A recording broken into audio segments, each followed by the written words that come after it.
Hello everyone, welcome. Career after MSc Chemistry.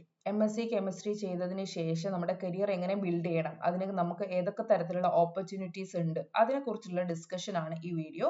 So നമുക്ക് എല്ലാവർക്കും അറിയുന്ന പോലെ തന്നെ MSc Chemistry കഴിഞ്ഞ് കഴിഞ്ഞാൽ നമുക്ക് രണ്ട് ഓപ്ഷൻ ഉണ്ട്. റിസർച്ച് ഫീൽഡിലേക്ക് പോവാം, അല്ലെങ്കിൽ ഒരു ജോബ് ഓറിയന്റഡ് ആയിട്ട് നമുക്ക് പോവാം. സോ കരിയർ ആഫ്റ്റർ MScയിൽ ഞാൻ government jobs after MSc Chemistry and research career അങ്ങനെ രണ്ട് രീതിയിലാണ് ഡിസ്കസ് ചെയ്യാൻ ഉദ്ദേശിക്കുന്നത്. സോ റിസർച്ച് കരിയർ ആണെങ്കിൽ നമുക്ക് PhD ചെയ്യണം, അല്ലെങ്കിൽ നമ്മുടെ എന്താണ് JRF ക്വാളിഫൈ ചെയ്തിട്ട് PhD എടുക്കണം ആഫ്റ്റർ MSc Chemistry. അതായത് CSIR നെറ്റ് എക്സാം നമ്മൾ ക്വാളിഫൈ ചെയ്യുക. ആ നെറ്റ് എക്സാമിൽ നമ്മൾ JRF കിട്ടുകയാണെങ്കിൽ JRF fellow, junior research fellowship നമുക്ക് ഫെലോഷിപ്പോട് കൂടി PhD ചെയ്യുന്നതായിരിക്കും ഏറ്റവും ബെറ്റർ. കാരണം നമുക്കൊരു ഫിനാൻഷ്യൽ സ്റ്റെബിലിറ്റി പ്ലസ് റിസർച്ച് ആണ് നമ്മൾ ചെയ്യുന്നത്. അപ്പോൾ ഒരു ജോബ് ചെയ്യുന്ന പോലെ തന്നെ നമുക്കൊരു ഫീലിംഗ് ഉണ്ടാവും. സോ PhD നമ്മൾ എൻറോൾ ചെയ്യുന്ന സമയത്ത് ഒരു JRF അല്ലെങ്കിൽ ഫെലോഷിപ്പ് ഉള്ള രീതിയിലുള്ള PhD ചെയ്യുന്നതായിരിക്കും നല്ലത്. ഓക്കെ, ഒരു യൂണിവേഴ്സിറ്റിയിൽ ടോപ്പർ ആവുകയാണെങ്കിൽ നമുക്ക് ആ യൂണിവേഴ്സിറ്റി തന്നെ ഈ JRFന് തുല്യമായിട്ടുള്ള ഫെലോഷിപ്പ് നൽകിയിട്ട് തന്നെ നമുക്ക് റിസർച്ച് ചെയ്യാനുള്ള പോസിബിലിറ്റി ഉണ്ട്, അങ്ങനെയും ഉണ്ട്. അതുകൂടാതെ CSIR നെറ്റ് ക്വാളിഫൈ ചെയ്തിട്ട് JRF കിട്ടുകയാണെങ്കിൽ JRF നമ്മുടെ CSIR അല്ലെങ്കിൽ UGC നമുക്ക് ഫെലോഷിപ്പ് തരും, ഏതെങ്കിലും ഇൻസ്റ്റിറ്റ്യൂട്ടിൽ നമ്മൾ എൻറോൾ ചെയ്യുകയാണെങ്കിൽ PhD ചെയ്യാൻ വേണ്ടിയിട്ട്. അപ്പൊ MSc plus CSIR net qualified with JRF ആണെങ്കിൽ PhDക്ക് നമുക്ക് ശ്രമിക്കാം. ഇനി ഗേറ്റ് ക്വാളിഫൈഡ് ആയാൽ കൂടി ഇപ്പൊ നെറ്റ് ഉള്ളവരാണെങ്കിലും അവർ PhDക്ക് എടുക്കും. ആ സമയത്ത് നമുക്ക് ഇൻസ്റ്റിറ്റ്യൂഷണൽ ഫെലോഷിപ്പ് മാത്രമേ കിട്ടുള്ളൂ. JRF പോലത്തെ 37,000 പ്ലസ് നമുക്ക് HRA കിട്ടണം. HRA പ്ലസ് HRA ആണ് ഉണ്ടാവുക. അപ്പൊ 37 പ്ലസ് HRA 20%ഓ 80%ഓ അങ്ങനെയൊക്കെയാണ്. ഒരു സിറ്റി അനുസരിച്ച് ആ HRAയുടെ വാല്യൂസ് മാറും. ഗേറ്റ് വഴിയും നമുക്ക് PhDക്ക് അഡ്മിഷൻ നേടാവുന്നതാണ്. NIT IITs ഒക്കെ ഗേറ്റ് ക്വാളിഫൈഡ് ആയിട്ടുള്ളവർക്കും ഇതുപോലെ PhDക്ക് അഡ്മിഷൻ കൊടുക്കാറുണ്ട്. പിന്നെ ഇൻസ്റ്റിറ്റ്യൂട്ടിന് എൻട്രൻസ് ടെസ്റ്റ് ആണ് എടുത്ത് വരുന്നത്. ഓരോ ഇൻസ്റ്റിറ്റ്യൂട്ടിനും അവരുടേതായിട്ടുള്ള എൻട്രൻസ് ടെസ്റ്റ് വെച്ചിട്ട് അവർ ആൾക്കാരെ റിക്രൂട്ട് ചെയ്യാറുണ്ട് PhDക്ക് വേണ്ടിയിട്ട്. പക്ഷേ റീസെന്റ് അല്ല, ഒരു 2-3 എക്സാംസ് മുന്നേ മുതൽ നമുക്ക് 3 കാറ്റഗറി ആയിട്ടാണ് CSIR നെറ്റ് എക്സാമിന്റെ റിസൾട്ട് പബ്ലിഷ് ചെയ്യുന്നത്. JRF ക്വാളിഫൈഡ് ആയിരിക്കുന്നവർ, നെറ്റ് ഉള്ളവർ, അതുപോലെ PhDക്ക് എലിജിബിൾ ആയിരിക്കുന്നത്. ഒരു സർട്ടൻ കട്ട് ഓഫിന് മുകളിലാണെങ്കിൽ JRF, അതിന് കുറച്ച് താഴെയാണെങ്കിൽ നെറ്റ്, അതിലും താഴെ അവരൊരു കട്ട് ഓഫ് വെച്ചിട്ടുണ്ട്. അതിലും മുകളിൽ വരുന്ന ആരൊക്കെയാണോ ക്വാളിഫൈഡ് ആയിട്ടുള്ള അവർക്കൊക്കെ PhD ചെയ്യാനുള്ള ഒരു എൻട്രൻസ് ആയിട്ടും CSIR നെറ്റ് എക്സാം ഇപ്പം നമുക്ക് എടുക്കാവുന്ന ഒരു ഘടകമായിട്ടാണ് എക്സാം കണ്ടക്ട് ചെയ്യുന്നത്. സോ ഇൻസ്റ്റിറ്റ്യൂഷണൽ എൻട്രൻസ് ടെസ്റ്റ് ഇനി പൊതുവെ അങ്ങോട്ട് ഉണ്ടാവില്ല. ഇനി ഇതൊക്കെ എൻട്രൻസ് എക്സാം ഒക്കെ ക്വാളിഫൈ ആയി നല്ലൊരു JRFും കിട്ടി നല്ലൊരു റാങ്കിലോട് കൂടി അതിനുശേഷം നമ്മൾ ഒരു ഇൻസ്റ്റിറ്റ്യൂട്ടിലേക്ക് അപ്ലൈ ചെയ്ത് കഴിഞ്ഞാൽ അവർ ഇന്റർവ്യൂവിന് കോൾ ലെറ്റർ വരും. ഇന്റർവ്യൂ അറ്റൻഡ് ചെയ്തിട്ട് നല്ല രീതിയിൽ നമ്മൾ പെർഫോം ചെയ്യുകയാണെങ്കിൽ they will hire us. അതിനുശേഷമായിരിക്കും നമുക്ക് PhDക്ക് അഡ്മിഷൻ കിട്ടുക. അപ്പോൾ റിസർച്ച് കരിയറിലേക്ക് പോകാൻ ഇഷ്ടമുള്ളവർക്ക് എന്തായാലും ഒരു JRF എടുക്കുക, അല്ലെങ്കിൽ ഒരു ഫെലോഷിപ്പോട് കൂടി PhD ചെയ്യുന്നതായിരിക്കും നമ്മുടെ ഒരു ഇതിൽ നല്ലത്. ഫിനാൻഷ്യലി സപ്പോർട്ടും പ്ലസ് ഒരു റിസർച്ച് ചെയ്യാന്ന് പറയുമ്പോൾ ജോബ് പ്ലസ് റിസർച്ച് എന്നുള്ള രീതിക്ക് നമുക്കൊരു ഫീലിംഗ് വരാൻ വേണ്ടിയിട്ട്. ഇനി നമ്മൾ ജോബ്സിലേക്ക് കിടക്കുകയാണെങ്കിൽ ഗവൺമെന്റ് ജോബ്സിൽ patent officer DIPP CG PDTM എന്ന പേരിലാണ് എക്സാംസ് വരാറ്. പേറ്റന്റ് ഓഫീസർ ആണ് അതിൽ നമ്മളെ പോസ്റ്റ് ഉണ്ടാവുക, കെമിസ്ട്രിക്കാർക്കുള്ളതാണ്. അതുപോലെ ജിയോ സയന്റിസ്റ്റ് ആയിട്ട് MSc കെമിസ്ട്രിക്കാരെ വിളിക്കാറുണ്ട്. FSSIയും FCIയും ഫുഡ് ഇൻസ്പെക്ടറിന്റെ റോളിലും MSc കെമിസ്ട്രിക്കാർക്ക് ജോബിന് വിളിക്കാറുണ്ട്. ഈ ജോബ് ഓപ്ഷൻസിനൊക്കെ അവർ സെപ്പറേറ്റ് എക്സാംസ് കണ്ടക്ട് ചെയ്യാറുണ്ട്. നമ്മളെ ഈ MSc കെമിസ്ട്രി പ്ലസ് നമ്മളോട് എന്ത് ചോദിക്കും, ഒരു എക്സാമിന് അവർ വിളിക്കും. അപ്പൊ നമ്മൾ അപ്ലൈ ചെയ്യുക, ഇങ്ങനെയുള്ള ഒരു കോള് വരികയാണെങ്കിൽ, ഒരു വിൻഡോ ഓപ്പൺ ആണെങ്കിൽ, ഇങ്ങനെ ഒരു എക്സാംസിനേക്ക് വിൻഡോ ഓപ്പൺ ജിയോ സയന്റിസ്റ്റോ അല്ലെങ്കിൽ പേറ്റന്റ് ഓഫീസറോ ഫുഡ് ഇൻസ്പെക്ടറിന്റെ MSc കെമിസ്ട്രി ആണ് ക്വാളിഫിക്കേഷൻ എങ്കിൽ വിൽ അപ്ലൈ ഫോർ ദാറ്റ്. അപ്പോൾ നമുക്ക് അവരുടെ ഒരു പ്രിലിമിനറി എക്സാം ആണ് ഫസ്റ്റ് ഉണ്ട്. MSc ആയിരിക്കും അവരുടെ ഫസ്റ്റ് ക്രൈറ്റീരിയ MSc കെമിസ്ട്രി. അതിനുശേഷം പ്രിലിമിനറി എക്സാമിന് നമ്മളെ വിളിക്കും. ആ സമയത്ത് ആപ്റ്റിറ്റ്യൂഡും ജനറൽ നോളജും ജനറൽ സയൻസ് ജനറൽ ഇംഗ്ലീഷ് ഇങ്ങനെയുള്ള പേപ്പർ ആയിരിക്കും ഫസ്റ്റ് പ്രിലിമിനറി വരിക. അതിൽ അവരൊന്ന് അസസ് ചെയ്യും നമ്മളെ. അതിനുശേഷം ഒരു കട്ട് ഓഫ് വെച്ചിട്ട് അതിന് മുകളിൽ വരുന്നവരെ മാത്രം അവരെന്ത് ചെയ്യും, മെയിൻ എക്സാംസിലേക്ക് വിളിക്കും. ആ മെയിൻ എക്സാംസിന് നമ്മളെ മെയിൻ സബ്ജക്ട് കെമിസ്ട്രി ആയിരിക്കും ഉണ്ടാവുക. ആ കെമിസ്ട്രിയിലുള്ള നല്ല നോളജ് ഉള്ളവർക്ക് ഈസി ആയിട്ട് അറ്റൻഡ് ചെയ്യാൻ പറ്റുന്ന രീതിയിൽ, ഇപ്പം ജിയോ സയന്റിസ്റ്റിക് ആണെങ്കിൽ ഒബ്ജക്റ്റീവ് അല്ല സബ്ജക്റ്റീവ് പേപ്പർ ഉണ്ടാവുക. ഓർഗാനിക്കിനും ഇനോർഗാനിക്കിനും ഫിസിക്കലിനും ഡിഫറെന്റ് സബ്ജക്റ്റീവ് പേപ്പർ നമ്മൾ സാധാരണ സെമസ്റ്റർ എക്സാം എഴുതില്ലേ, അതുപോലുള്ള മെയിൻ എക്സാം ആയിരിക്കും ഉണ്ടാവുക. പ്രിലിമിനറിയിൽ അവർ ഒബ്ജക്റ്റീവ് ടൈപ്പ് ആണ് പൊതുവെ ഉണ്ടാവുക.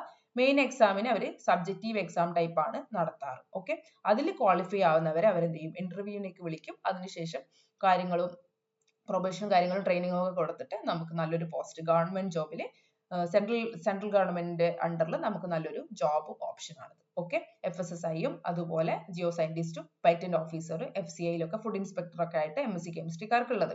ക്ലിയർ. ഇനി നമ്മൾ ടീച്ചിങ് കരിയറിലേക്ക് നോക്കുകയാണെങ്കിൽ നമുക്കറിയാം അസിസ്റ്റന്റ് പ്രൊഫസർ ആവാനുള്ള qualification MSc plus CSIR net qualify ആവാനാണ്. JRF വേണമെന്നില്ല, നെറ്റ് മതി. നെറ്റ് ക്വാളിഫൈഡ് ആണ് പ്ലസ് PhD ഉണ്ടെങ്കിൽ അത്രയും നല്ലത്. ഇനി നെറ്റ് ക്വാളിഫൈഡ് അല്ല PhD മാത്രമാണ് ഉള്ളത്, MSc പ്ലസ് PhD ആണെങ്കിലും അസിസ്റ്റന്റ് പ്രൊഫസർ പോസ്റ്റിലേക്ക് നമുക്ക് അപ്ലൈ ചെയ്യാം. അത് നമ്മൾ സെൽഫ് ഫിനാൻസ് കോളേജിൽ അങ്ങനെയൊക്കെ പോവുകയാണെങ്കിൽ വേക്കൻസിനനുസരിച്ച് അവർ കോൺട്രാക്ട് ബേസിലൊക്കെ നമ്മൾ എടുക്കും.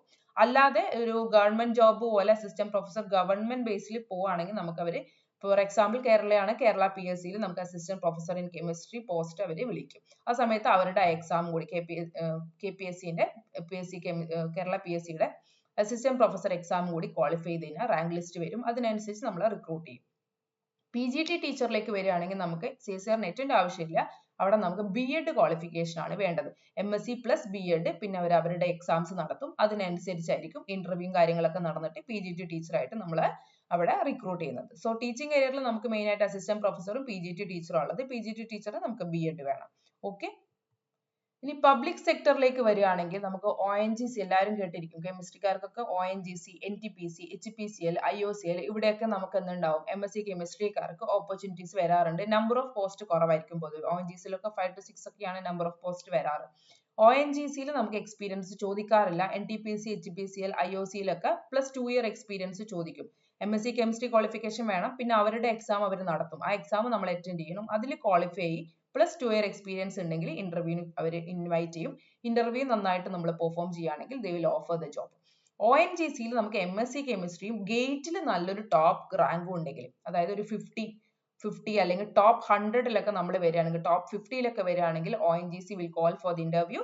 ഇന്റർവ്യൂവിൽ നന്നായിട്ട് പെർഫോം ചെയ്യുകയാണെങ്കിൽ they will hire us. അപ്പോൾ ONGCയിലൊക്കെ നല്ലൊരു ജോബ് കിട്ടുക എന്ന് പറഞ്ഞാൽ it's a privilege. നല്ലൊരു ഇതാണ് നമുക്ക് കിട്ടാൻ പറ്റുന്ന, കെമിസ്ട്രിക്കാർക്കൊക്കെ നല്ലൊരു രീതിയിൽ ONGCയിലൊക്കെ ജോബ് ചെയ്യുക എന്ന് പറഞ്ഞു കഴിഞ്ഞാൽ വളരെ നല്ല കാര്യം. അപ്പോൾ ONGCയിലൊക്കെ വേണമെന്നുള്ളവർ the focus on ഗേറ്റ് നന്നായിട്ട് പഠിച്ച് നല്ല റാങ്കോട് കൂടി പാസ് ആവുകയാണെങ്കിൽ ഡയറക്റ്റ് നമുക്ക് അവിടെ ഇന്റർവ്യൂവിനൊക്കെ കോൾ വരും. they will hire us. Okay, ഇന്റർവ്യൂവിന്റെ പെർഫോമൻസും കൂടി അവർ നോക്കും. ഗേറ്റ് സ്കോർ മാത്രമല്ല, ഗേറ്റ് എന്ന് പറയുന്നത് ആ ഇന്റർവ്യൂ കിട്ടാനുള്ള ഒരു എൻട്രൻസ് ആണ്. അതിനുശേഷം ഇന്റർവ്യൂവിന്റെ ബേസിലായിരിക്കും നമ്മൾ അവർ ഹയർ ചെയ്യുന്നത്. ഇനി സയന്റിഫിക് ഓർഗനൈസേഷൻസ് പോലെ DRDO, BARC, ISRO ഇതിലൊക്കെ ആണെങ്കിലും നമുക്ക് PhD ചെയ്യാനുള്ള ഓപ്ഷൻസും അവിടെ ഉണ്ട്. അവർ JRFനും ജൂനിയർ റിസർച്ച് ഫെല്ലോ ആയിട്ടും നമ്മൾ അവിടെ ഓപ്ഷൻസ് അവർ വിളിക്കാറുണ്ട്. അവർ ഇന്റർവ്യൂവിന് വിളിക്കും. നമുക്ക് JRF ഉണ്ടെങ്കിൽ അവർ ഒരു ഇന്റർവ്യൂ നടത്തും. അതിനനുസരിച്ച് നമ്മൾ അവിടെ സെലക്ഷൻ പ്രൊസീജിയർ, അത് കഴിഞ്ഞിട്ട് നമ്മൾ JRF ആയിട്ട് PhD കാൻഡിഡേറ്റ് ആയിട്ട് നമുക്ക് അവിടെ റിക്രൂട്ട് ചെയ്യാം. അതല്ലാതെ നമുക്ക് MScയും ഗേറ്റും ഒക്കെ ഉണ്ടെങ്കിൽ, ഗേറ്റിൽ നല്ലൊരു സ്കോർ ഉണ്ടെങ്കിലും ഇന്റർവ്യൂ കഴിഞ്ഞ് കഴിഞ്ഞാൽ DRDOയിൽ സയന്റിസ്റ്റ് ആയിട്ട് നമുക്ക് കയറാം. ബാർക്കിലും അതുപോലെ അവരുടെ തന്നെ ബാർക്ക് എക്സാം നടത്താറുണ്ട്. ബാർക്ക് എക്സാമിന്റെ ബേസിൽ, ബാർക്ക് എക്സാം പ്ലസ് ഇന്റർവ്യൂ കഴിഞ്ഞ് കഴിഞ്ഞാൽ ബാർക്കിൽ നമുക്ക് ഓപ്പർച്യൂണിറ്റീസ് ഉണ്ട്. അല്ലെങ്കിൽ ഗേറ്റിൽ കൂടിയും ബാർക്കിൽ ഇന്റർവ്യൂയിലേക്ക്, ഇപ്പൊ ONGC പറഞ്ഞ പോലെ തന്നെ ബാർക്കിലും ഗേറ്റ് എക്സാം ചെയ്ത് കഴിഞ്ഞാൽ നമുക്ക് ബാർക്കിലേക്ക് ഇന്റർവ്യൂവിന് കയറാം. അതിനനുസരിച്ച് നമ്മൾ റിക്രൂട്ട് ചെയ്യും. ISRO ISROയിലാണെങ്കിൽ BSc കെമിസ്ട്രി ഉള്ളവർക്ക് സയന്റിഫിക് അസിസ്റ്റന്റ് പോസ്റ്റിൽ വിളിക്കാറുണ്ട്. MSc കെമിസ്ട്രി ആണെങ്കിൽ സയന്റിസ്റ്റ് പോസ്റ്റിലും വിളിക്കാറുണ്ട്. പക്ഷെ ഈ വിളിക്കുന്ന ആ ഒരു ഫ്രീക്വൻസി കുറവാണ്. 2-3 yearsലൊക്കെയാണ് സയന്റിസ്റ്റ് പോസ്റ്റ് ഒക്കെ വരാറ്. നമ്പർ ഓഫ് പോസ്റ്റും കുറവായിരിക്കും. 2-3-5 അങ്ങനെയൊക്കെയാണ് നമ്പേഴ്സ് വരാറ്. കെമിസ്ട്രിക്കാർക്ക് കുറേ ഓപ്പർച്യൂണിറ്റീസ് വരാറുണ്ട്. പക്ഷെ നമ്പർ ഓഫ് പോസ്റ്റ് പൊതുവെ കുറവായിരിക്കും. അതുകൊണ്ട് നമ്മൾ എന്ത് വേണം, എന്താണ് നമ്മുടെ ഇൻട്രസ്റ്റ്, ഏതിലാണ് നമുക്ക് പോവേണ്ടത് എന്ന് നമ്മൾ ഫിക്സ് ചെയ്തതിന് ശേഷം നന്നായിട്ട് ഹാർഡ് വർക്ക് ചെയ്യണം അതിൽ. കാരണം നമ്പർ ഓഫ് പോസ്റ്റ് കുറവായതുകൊണ്ട് ഭയങ്കര കോമ്പറ്റീഷൻ ആയിരിക്കും, എല്ലാ രീതിയിലും കോമ്പറ്റീഷൻ ആയിരിക്കും. സോ നമ്മുടെ പോസ്റ്റ്, നമ്മുടെ ഇൻട്രസ്റ്റ് ഫിക്സ് ചെയ്തിട്ട് അതിലേക്ക് മാത്രം കോൺസെൻട്രേറ്റ് ചെയ്തിട്ട് നന്നായിട്ട് വർക്ക് ചെയ്യുകയാണെങ്കിൽ നമുക്ക് ആ ഒരു പോസ്റ്റിലേക്ക് എത്തിപ്പെടാൻ വേണ്ടി പറ്റും. ഓക്കെ, ഇനി ഇതുപോലെ തന്നെ നമുക്ക് പറയാനുള്ളത് കേരള PSC പറയുകയാണെങ്കിൽ, കേരള PSCയിലും നമുക്ക് കെമിസ്ട്രിയുടെ വേക്കൻസീസ് വരാറുണ്ട്. കേരള PSCയിൽ ഫോറൻസിക് ഡിപ്പാർട്ട്മെന്റിൽ ഫോറൻസിക് അല്ലെങ്കിൽ chemical examiner laboratory,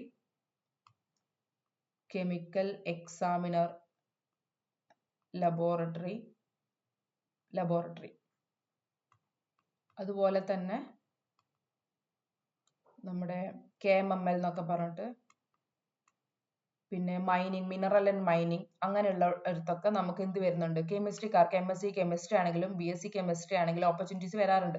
forensic കെമിസ്ട്രിയിലെ exams കഴിഞ്ഞിട്ടുണ്ട്. ഇപ്പം scientific officer chemistry, scientific officer documents എന്ന് പറഞ്ഞിട്ടുള്ള എക്സാംസ് കഴിഞ്ഞു.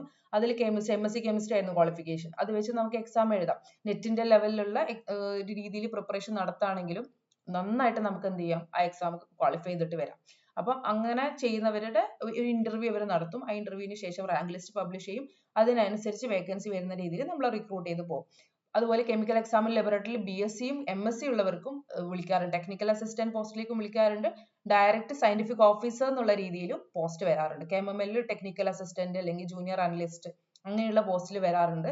കെമിക്കൽ എക്സാമിനർ ആണെങ്കിൽ ടെക്നിക്കൽ അസിസ്റ്റന്റ് പോസ്റ്റും വിളിച്ചിട്ടുണ്ടായിരുന്നു. അതിന്റെ എക്സാമും ഇന്റർവ്യൂ കഴിഞ്ഞു. അപ്പോൾ നമ്മൾ PSCയുടെ സൈറ്റും ഫ്രീക്വന്റ് ആയിട്ട് നോക്കുക, എന്തൊക്കെ കെമിസ്ട്രിക്ക് എന്തൊക്കെ ഓപ്പർച്യൂണിറ്റീസ് വരുന്നുണ്ട്, ജോബ്സ് ഒക്കെ എന്തൊക്കെ വിളിക്കുന്നുണ്ട് എന്ന് നോക്കുക. അതിനനുസരിച്ച് നമ്മൾ അപ്ലൈ ചെയ്യുക.